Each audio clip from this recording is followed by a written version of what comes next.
Dans Rift Breaker, la moitié du jeu consiste à s'infiltrer dans plusieurs niveaux en esquivant des gardes. Et parlons-en de ces gardes. Ils sont pas très malins. Alors certes, ils ont un comportement quand même assez avancé.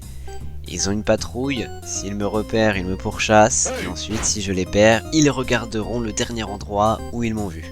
Mais c'est pas vraiment suffisant. Déjà, pour commencer, ils sont complètement sourds. Je peux casser des vases juste derrière eux et ça, ils s'en foutent. Ensuite, s'ils rentrent dans une salle et qu'ils voient une dizaine de vases cassés, et bah ça les dérange pas trop non plus. Alors pour régler ça, je vais devoir coder un système de distraction. Bon, l'idée c'est ça. Quand je casse un vase, ça doit faire apparaître un objet qui sert à donner les informations de distraction. Si une IA est assez proche de cet objet lorsqu'il spawn, alors il doit donc l'entendre, en quelque sorte. Il va donc aller investiguer, et s'il ne trouve rien là-bas, il va retourner faire sa patrouille normalement. On peut aussi imaginer qu'il y aurait un système qui permet que le son se propage moins s'il y a un mur entre l'objet et l'IA. Ensuite, si sur sa patrouille il trouve un vase cassé qu'il n'a pas entendu, il devra aussi l'investiguer. Et la même chose, il va aller voir, et s'il n'y a rien, il va retourner patrouiller. Déjà, je commence par coder la classe qui me permet de créer les distractions, avec de quoi stocker la position, le type des distractions, et la portée du son qu'elle émet. Ensuite, je modifie l'IA des ennemis pour qu'elle puisse être distraite, et on va voir si ça marche. Et bah super, ça marche parfaitement, abonnez-vous! Bon, après quelques bugs fixes et des fixes d'erreurs un peu débiles, genre moi qui oublie d'appeler une fonction, bon, ça marche. À peu près.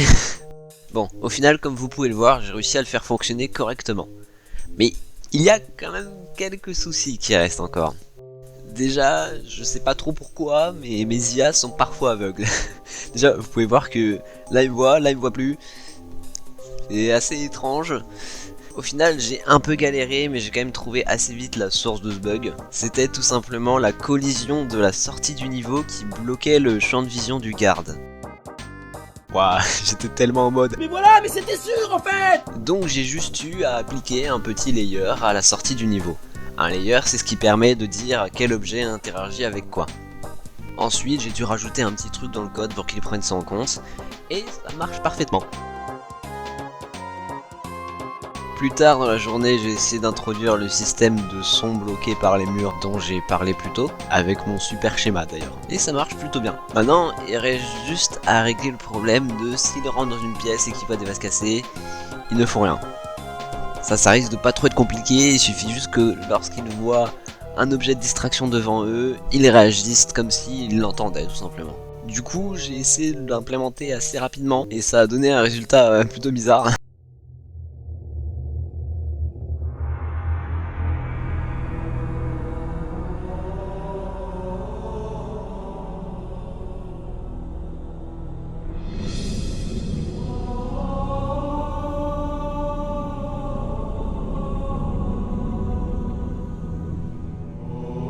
Bon, sans faire exprès, j'ai peut-être créé une religion autour des pots. Alors déjà pour commencer, j'avais peut-être tout simplement oublié de mettre une détection de mur lorsqu'ils regardent s'il y a une distraction dans leur champ de vision, ce qui est quand même problématique, hein. Et pour ne pas aider, ils n'avaient aussi aucune mémoire, c'est-à-dire qu'ils allaient voir à l'infini cette distraction parce qu'ils ne se rappelaient pas qu'ils l'avaient déjà vue. Une fois ces soucis réglés, ça marche, enfin. C'est pas moi. C'est qui alors? J'ai vu, je sais qui c'est, mais je dirai rien. Et voilà, on a un système de distraction qui est modulable. C'est-à-dire que si un jour on a envie de faire un autre type de distraction et qu'il réagisse autrement à cette distraction, par exemple s'il voit un cadavre, il va chercher partout dans la pièce, et bah c'est totalement possible grâce au code. Et ça c'est quelque chose de très important. Voilà, c'est tout, j'espère que ça vous a plu. Si c'est le cas, n'hésitez pas à vous abonner. Et télécharger Rift Breaker dans la description tout de suite.